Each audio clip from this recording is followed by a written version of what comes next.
Boa noite, aqui Wilson Claro, a gente está ao vivo agora na Globo News.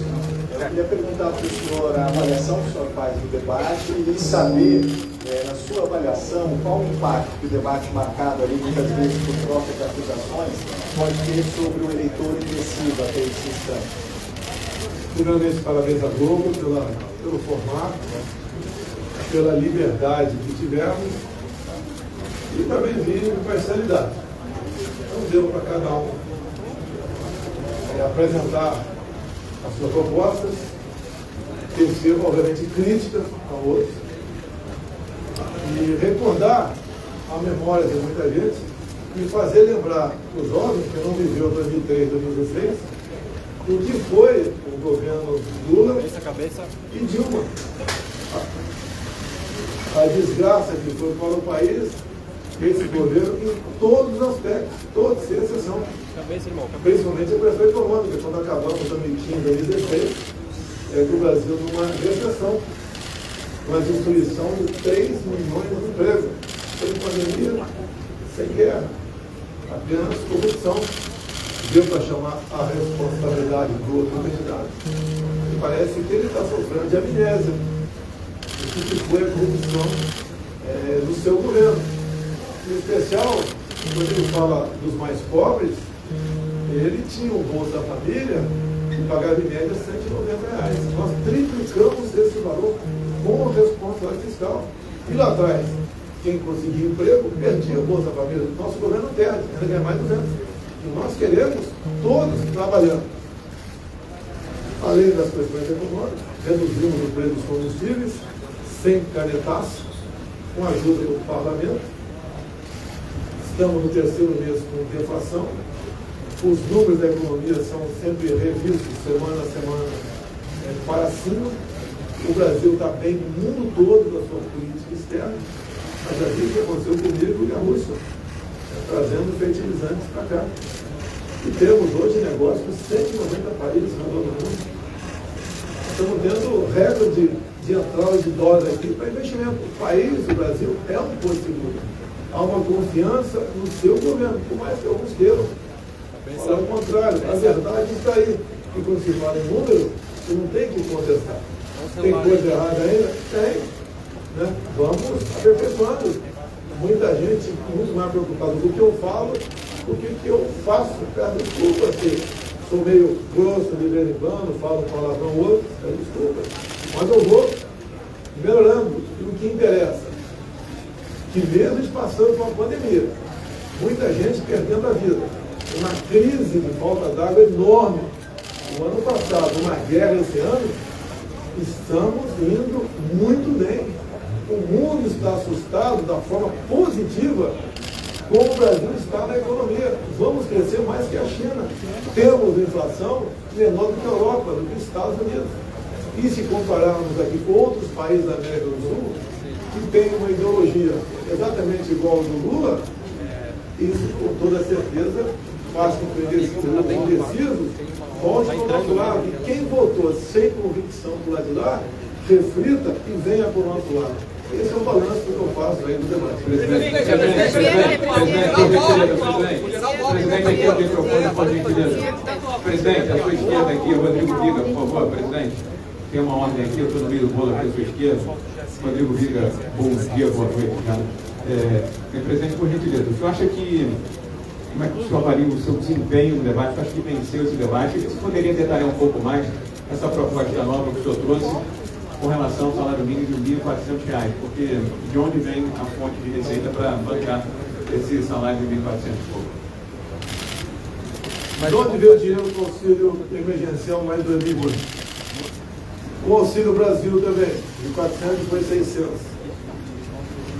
É um governo que não rouba. Olha as estatais. Estava prejuízo, agora estão tudo. Qual a corrupção do meu governo? Não tem. Tem acusações vagas, levianas. Então o dinheiro vem daí. Logicamente, eu dou a receita, o Paulo Guedes faz o bolo. E o 1.400 é uma realidade. Até para mostrar que, depois de termos arrumado a casa, sobra dinheiro para a gente implementar outras políticas. O receita para ele. E tenho certeza que ele vai entregar essa receita até para atender os mais pobres, de verdade, porque o salário mínimo perdeu, sim, poder aquisitivo, que pede os produtos da cesta básica terem diminuído em torno de 10%, a inflação durante aquela nefasta política errada do fica em casa, a economia te vê depois, aumentou a inflação. A guerra lá fora também fez aumentar o preço dos produtos. Daí no bolo, cesta básica. Mas estamos indo muito bem. Temos recorde de carteira assinada no Brasil. A informalidade já voltou à sua normalidade. Quando você fala em projeção de PIB, é bens e serviços. É sinal que o povo está trabalhando, está produzindo. Esse é o recado da nossa economia. Paulo Guedes está feliz com a sua política econômica e a população cada vez mais vai entendendo que nós passamos por uma pandemia. O outro lado nunca fala isso. Fala como se nós tivéssemos pego o país, uma normalidade e tocado o barco. Quase o Brasil foi a pico. Você deve ser argentina, para cá? No, chilena. Para CNN Chile, para Chile, ¿cómo va a ser su relación con Chile y con el presidente Gabriel Boric si usted gana el domingo? Olha, eu vejo o Chile com muita preocupação. É um país irmão, como a Argentina também. E eu vejo lá que a população não está satisfeita com ele. A população tem ido às ruas. Assim como não está satisfeita com Fernandes na Argentina. A ideologia de Fernandes, o presidente lá do Chile, é muito parecida com a do Lula. Nós não queremos aqui perder a nossa liberdade. A economia está patinando no Chile. Vocês estão perdendo reservas lá. Estão com problemas. São as escolhas. Alguns amigos chilenos que eu tenho aqui têm me relatado muita preocupação com essa política seguinada à esquerda do Chile. Ele disse que nunca esperava que o Chile fosse dar essa guinada tão para a esquerda. E lá a população se omitiu, em grande parte não foi votar. Então quem escolheu foi uma pequena parte da população. Eu espero que não aconteça o mesmo no Brasil, que a população vá votar, compareça às urnas, leve os mais idosos. Na maioria dos estados é um voto só para presidente, em poucos dos estados são 2 votos para presidente. Tá? Convençam outras pessoas, eu peço, por exemplo, os meus eleitores, convençam as pessoas, se cada um conseguir mais um voto até lá, está excelente, nós vamos ganhar as eleições, eu acredito que nós já viramos, né? Simplesmente pelos práticos que nós temos em São Paulo. Uma questão aqui, vamos, sim, se Deus quiser, ganhar as eleições. Uma questão para a comunidade internacional, foi debatida aqui durante vários minutos a questão do relacionamento do Brasil com a comunidade internacional. Esqueci-me da RTP, Portugal, Pedro Saguerra, gostava de... O senhor falou aqui que tem mantido um bom relacionamento com a comunidade internacional. Mas o que é facto é que poucos são os presidentes da comunidade internacional e, sobretudo, da Europa, que se têm referido ao Brasil e, quando se referem ao Brasil, referem-se com enorme preocupação em relação ao resultado destas eleições. Eu gostava de saber a sua opinião. Você não entendi o que você falou.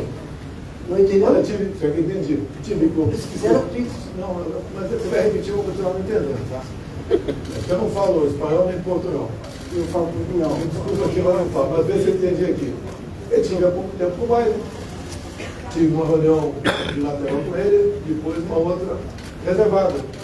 Tive com o presidente Putin. O mundo árabe conversa comigo. A Europa está caminhando com o nosso acordo com a União Europeia e Mercosul. Aqui na América do Sul, obviamente, esfriou algumas relações, mas temos boas relações com o Uruguai, temos com o Paraguai, entre outros países, sem problema nenhum. Sou candidato a presidente, sou candidato, eu vou embora. Se eu sou candidato, eu vou embora. Então, por favor, sou presidente da República, candidato era lá dentro. Então, o Brasil tem um bom relacionamento com o mundo todo, temos assinado vários acordos, temos negócio com 190 países aproximadamente, um excelente negócio com a China também, que depende de nós para a sua segurança alimentar. E estamos tocando o barco. Temos uma equipe de ministros nunca vista na história do Brasil, não tem indicação político-partidária, tanto é que nós conseguimos apresentar resultados. Coisa rápida para vocês aqui, só nesse mês, por exemplo. Licitação do metrô de BH, 2,8 bi nosso, 400 milhões e 200, vai ser feito agora em dezembro. Cota 762, que interessa para o turismo da região, está mantido. Quando se aproximar a empresa caindo próxima da 762, vai contratar já termoelétricas mais baratas. Não vamos esperar chegar na 762 para tomar providência. Acertamos a exploração de lítio no Vale de Jequitinhonha, Minas Gerais. Acertamos a exploração de urânio em Santa Quitéria, lá no nosso estado do Ceará. Já foi regulamentado por portaria as eólicas offshore, na costa do Nordeste. Não, vou continuar. Não, certo? Não, vou continuar aqui. Cara, por favor, eu sou educado pra caramba. Quem achar que tá ruim, eu vou embora. Eu quero continuar falando. Falo com vocês uma hora. Não. Eu falo com vocês uma hora. Não corte meu raciocínio. As nossas eólicas offshore já foram regulamentadas por portaria do Ministério das Minas e Energia. Temos um potencial de 50 Itaicus. Vamos reindustrializar o Nordeste e levar milhares de empregos para a região e exportarmos energia limpa. Com a Eletrobras, a privatização, arranjamos recursos também dessa privatização para nós revitalizarmos a bacia do São Francisco. Ou seja, a água para o Nordeste sai do São Francisco. Vamos preservar esses mananciais, entre tantas outras coisas. E poderia ficar falando aqui por alguns minutos com vocês. É um governo de trabalho. O general Alckmin acabou de falar, acabou de citar o livro do Sérgio Moro, dizendo o candidato general do Alckmin acabou de vir aqui, citou um livro, segundo ele, do ministro Sérgio Moro, que está aí do seu lado, e disse que o senhor teria pedido para não transferir o Marcola para presídio federal. É verdade isso? Vamos só fazer alguns esclarecimentos aqui. Primeiro, fiquei muito parabéns, presidente, pelo desempenho no debate. Fiquei chateado ali porque o presidente Lula, ex-presidente, me chamou de mentiroso. Infelizmente ali não estava participando do debate, não podia pedir resposta. Mas vamos falar a sinceridade, todo mundo sabe quem que é o mentiroso nessa história. O escândalo de corrupção que manchou os governos do PT, tanto o Mensalão e o Petrolão, até hoje não tem uma resposta, uma explicação decente do ex-presidente. Ele não explica porque, por exemplo, Odebrecht e OAS reformaram o sítio de Atibaia, que ele utilizava como dono. Ele não explica porque ele nomeou, e não o Conselho de Administração, os 3 diretores da Petrobras, Renato Duque, Nestor Cerveró, Paulo Roberto Costa, que estavam no centro de corrupção, de arrecadação de suborno, não só para enriquecimento ilícito dele, mas de partidos e aliados políticos do PT durante o governo do PT. Hoje não explicou, não respondeu ao presidente, quando o presidente apontou as fake news que o PT ficou veiculando uma semana inteira, afirmando que o governo iria acabar com o 13º, com a hora extra e com as férias. E não existe essa hipótese. Não existe essa hipótese. E o presidente foi confrontado diversas vezes e não assumiu a responsabilidade por fake news. Teve a pachorra de dizer que ele não assistia o programa eleitoral, não tinha responsabilidade nenhuma. Ofendeu o brasileiro dizendo que ele não tinha tempo de assistir o programa eleitoral, sugerindo que o brasileiro está perdendo tempo a assistir o programa eleitoral. Agora, em relação ao que foi dito aqui pelo Geraldo Alckmin, esse governo, eu era ministro da Justiça, transferiu as lideranças do PCC, as 20 principais lideranças do PCC, em 2 meses de governo. Isso foi em fevereiro de 2019. Algo que deveria ter sido feito em 2006, pelo governo Alckmin e pelo governo Lula, depois dos atentados terroristas que o PCC perpetrou em São Paulo, e que vitimaram no mínimo 59 policiais, e se acovardaram. A grande verdade é essa: cederam aos atos terroristas do PCC e não tiveram a coragem de fazer a transferência das lideranças do PCC, isso em 2006, e se omitiram E se omitiram, vou chegar lá, e se omitiram por 20, foi feito em 2019, né? Se omitiram por 13 anos o governo do PT, do Lula, da Dilma e o governo do Alckmin, que depois foi governador de novo, não teve a coragem de vencer para o PCC. E é importante na política criminal o isolamento das lideranças criminosas. E é importante mandar uma mensagem: não se negocia com criminoso, não se negocia com terrorista.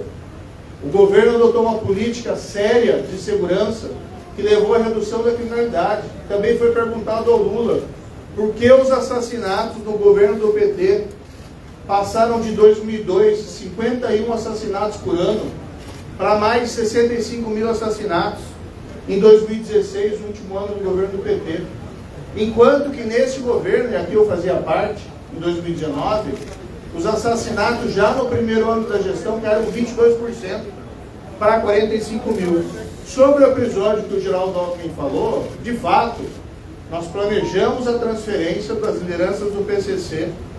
Isso teve o assentimento do presidente Bolsonaro. Antes, quando estava marcado, 2 dias antes, o presidente externou preocupação e pensou até em cancelar a operação. Mas o fato é que não cancelou. E se houve algum ali receio de fazer essa transferência, foram por 2 dias. E o presidente mudou de opinião ele mesmo. Enquanto que o governo do PT e o governo de São Paulo, Geraldo Alckmin, se omitiram diante das 50 mortes de policiais e dos atentados terroristas de 2006 em São Paulo. E essa omissão durou 13 anos. E não foi comparável minimamente a qualquer espécie de reflexão por 2 dias. É vergonhoso, sinceramente, não quero aqui desrespeitar ninguém, mas que o governador Alckmin venha aqui e não justifique os seus 13 anos de omissão em realizar a transferência do PCC e venha falar de 2 dias na qual houve uma reflexão dentro desse governo, do governo Bolsonaro, mas de todo modo foi feita essa transferência das lideranças e foi um dos fatores que contribuiu para a redução de assassinatos no Brasil desde 2019. Políticas que nós implementamos em 2019 surtem efeitos até hoje, e nós temos uma taxa de homicídio em 2021 de 41 mil assassinatos, que ainda é alto, mas é muito menos do que os 65 mil assassinatos que o PT entregou no ano de 2016. Presidente, acredito no Nogueira da Folha de São Paulo, todas as pessoas que... Só para complementar aqui. Os 2 dias aqui não foi vacilo, muito pelo contrário. Está preocupado com possível salve. Em 2016, 59 policiais civis e militares e agentes penitenciários foram executados. A gente não podia falar, vamos lá, é agora, vai. Tivemos que pensar, organizar. Tive reunido com o governador Dória naquela época no hospital. Estava também o secretário de Segurança, o general Campos. Foi muito bem planejado por todos nós. E foi feita a transferência, que foi um sucesso. Não tivemos nada de anormal nessa transferência. O de normal que aconteceu, que a gente esperava, que começou uma redução da criminalidade, em especial no estado de São Paulo. Nós atendemos ao povo de São Paulo, reduzindo a violência no estado, nos números bem demonstrados. Então, a prudência, a decisão e a oportunidade foi traçada por nós, eu, Sérgio Moro, no momento dentro do hospital e depois com a Secretaria de Segurança e o governo de São Paulo. E foi um sucesso. Cortamos ali o comando do crime organizado que estava enraizado em São Paulo há muito tempo. E a gente fica até preocupado, né? PCC, governador, demora para transferir, não transfere, morre 50, executa 59 policiais. E parece que isso foi uma chuva de verão. Nós tratamos a coisa com responsabilidade.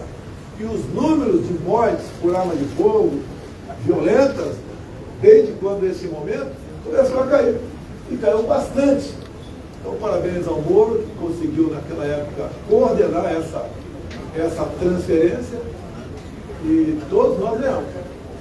Conosco não tem conversa com líderes de facção criminosa, como o cara foi lá no Rio. Ele não foi lá conversar com o pessoal da comunidade, o pessoal pobre, o pessoal honesto, foi ver o voto deles e conversar com a criminalidade. E nós encontrei aqui um dos programas do PT, o Lula até não contestou, é voltar à campanha do desarmamento.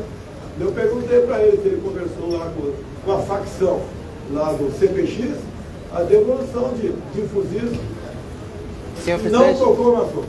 Senhor presidente, o que acha sobre pesquisa? A informação de que o ex-presidente negociou a ida dele, à sua esquerda aqui, à sua esquerda. O senhor voltou a repetir agora, repetir um debate que o ex-presidente Lula negociou a ida dele ao Complexo Alemão com traficantes, com chefe de tráfico. Só que, enfim, a imprensa toda aqui que acompanhou a agenda, acompanha a política do Rio de Janeiro, sabe que quem organizou aquela agenda foi o René Silva, um comunicador que, enfim, a imprensa todos conhecem há 10, 12 anos aqui no Rio de Janeiro.